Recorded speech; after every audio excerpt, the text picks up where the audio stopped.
Good morning mga kalaagan. Nandito ko ngayon sa itaas ng rooftop namin guys. Pakita ko sa inyo yung mga tanim na kung saan ay inaalagaan ng mga kasama ko dito sa boarding house. Ayan guys, yung alugbati. Yung kulay po ng alugbati is something like green. Hindi katulad sa ibang alugbati na medyo ano siya, yung pula.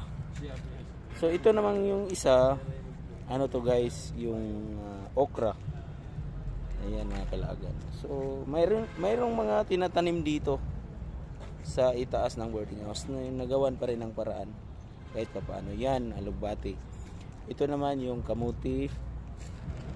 Ayan, makikita nyo guys. Ayan. So marami pa dito ang mga tanim na pwedeng ipakita ko sa inyo mamaya. Thank you for watching. Ingat po tayo palagi.